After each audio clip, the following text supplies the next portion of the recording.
Hey there, my Equalizer fans. It's your girl Barbie J here, and we are talking about season 3, episode 3, Gaslight. And of course, y'all know, I'm just a fan of the show because the episodes never let you down. Not that this one was so exciting like some of the past ones, because I'm looking for that love connection between Robin and Dante, but this one was kind of laid back, and we didn't see like maybe a couple of seconds of that.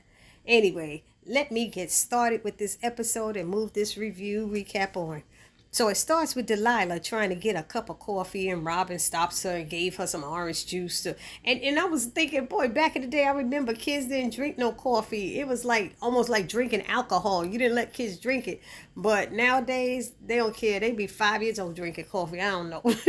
Anyway, so Robin leaves, but not before Aunt Vi reminds her of their agreement that she got to let her know about the cases and stuff. And she's like, I ain't forget Aunt Vi.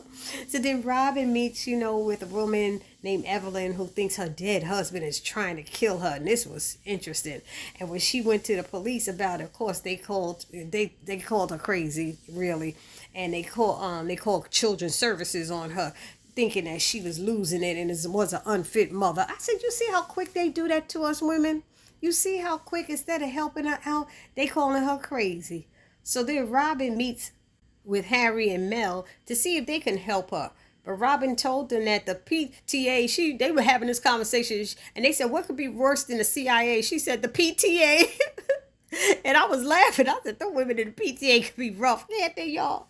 So then Robin tells them a story about what she went through right after her divorce when Dee was much younger, and it was about a teacher who tried to make her think she was crazy, that she picked up her child when she didn't. Come to find out, it was her husband who had picked up the baby. So as she's telling this story, then Harry confirms that Evelyn's husband is dead, and it went by his dental records proved it. So then we switch over to Vi. We find out she got a female lover. Go ahead, Aunt Vi. And she stops by to surprise Vi. So when she comes in the house, next thing you know, Delilah comes in sneaking, and it looked like she's sneaking in. But she was, school had sent them home for whatever reason. But she sort of interrupted them a little bit. Looked like they was about to kiss or something. I don't know. So Vi finally introduced them, and that was her secret lover. That's what they are. So that's what they was, y'all. Then we get Robin and Mel. They meet Evelyn's sister Alex at her house, at Evelyn's house, and she says that she heard footsteps. Evelyn was saying she heard footsteps in the basement. So Robin and Mel go to check it out, and they see size 12 boot footprints, and they smell ashes. And then they realize ashes. Wasn't Evelyn's husband, killed in a house fire, some kind of fire? So then we also learned that Evelyn suffered from postpartum depression, and it seems that once the authorities heard this, they ignored her cries for help. Then Mel and Robin confirmed that someone is going through extreme lengths to make Evelyn think she's going crazy. And she's not delusional. She is not delusional, they said. So they decided to change the position of her surveillance cameras and stuff because, obviously they are going around the cameras. Whoever's doing it know where the cameras are pointed. They asked Evelyn, is there anyone who would want to do this to her? And her sister said, tell him, Astrid. She wouldn't do that. And they said, who's Astrid? Her au pair that she had to fire because some jewelry was missing, and Astrid made threats and is now suing Evelyn for back pay.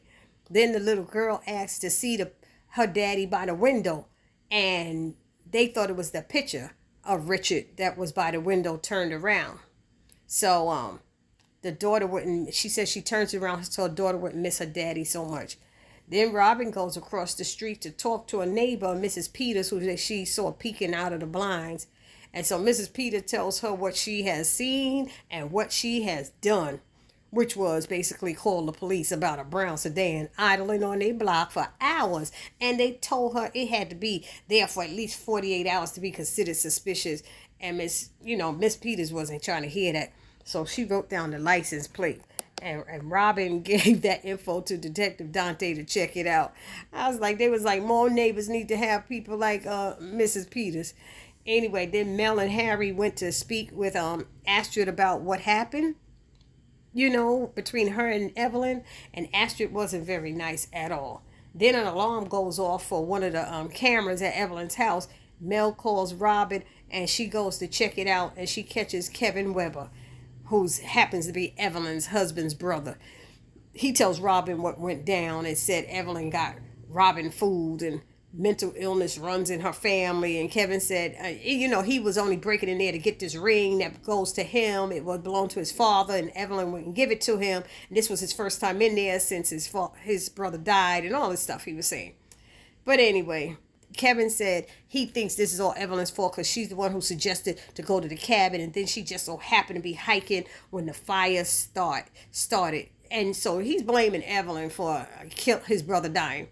And then he let them know, and then they also found and looked out that they were struggling financially. Harry was checking it all out, and yes, indeed, they were in debt due to failed business ventures. The life insurance had been upped a few $1,000,000 6 weeks before he died. Her husband was worth more to her dead than alive, they realized. But they come to the conclusion that things are still not adding up. Why would she kill her husband and then go through all of this? It made no sense. So Robin then gets a call from Alex looking for Evelyn, saying that they're supposed to take Kaylee horseback riding upstate, but they never showed up. So she's been calling and Evelyn, but nobody's answering. Then we switches over to Trish. Trish is talking about, Aunt Vi, telling Delilah all about her back in the days and stuff, saying that Vi was the it girl of the art scene in the early 80s. And Dee is so thrilled to learn all of this history about Aunt Vi, but is so amazed to hear that Vi actually knew the artist Basquiat. So Dee wants to hear more about it, but Trish has to leave. So when she leaves, then Dee asks Vi for more questions, and she said, "Not now, Dee." But Dee wouldn't let go and kept asking her. Aunt Vi snapped at her. So Dee felt bad, but, when people say not now, you got to listen, Then Robin gets to the house because she goes to check out, the Alex's call. She sees Haley's crying, "Mommy," and she finds Evelyn on the floor. She says she only took one Xanax, And at this point, child services rep shows up, and Robin goes down there and talks to her and asks the lady to please cut Evelyn a break. She's a single parent, blah, blah, blah. And the rep reminds her that her main concern is the child and that she was responding to an anonymous tip they received about the child at this address is being neglected. So when the lady left, Evelyn sat down on the steps and just cried. And Robin said, "Don't worry, I got you.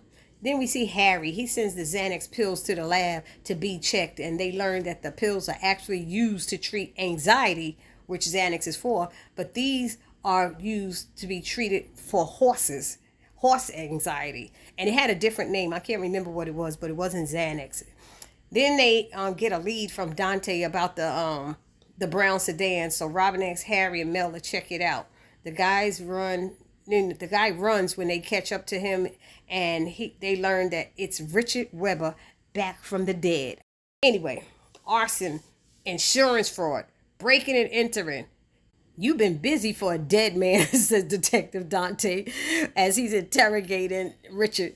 And the dental records match, we learned, because Richard paid off the coroner. Everybody got a price. That's what Detective Dante said.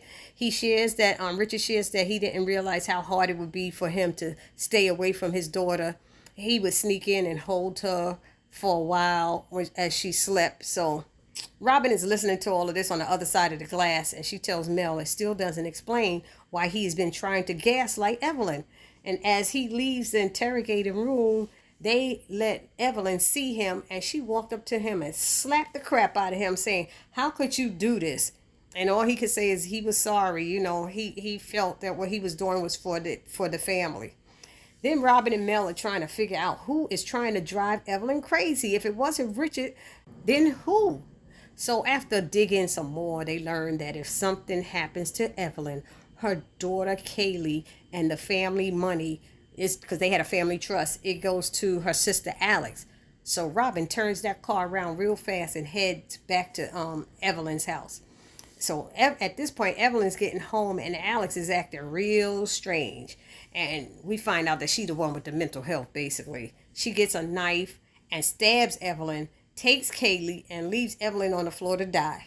Of course, Robert and Mel get there in time and call for an ambulance. They get Harry to track Alex's car, and they locate it, but not before finding that poster board with pics of Evelyn and Richard on it. The poster board had pictures of Evelyn and Richard together, but Evelyn's face was cut out and Alex's face was glued onto the spot.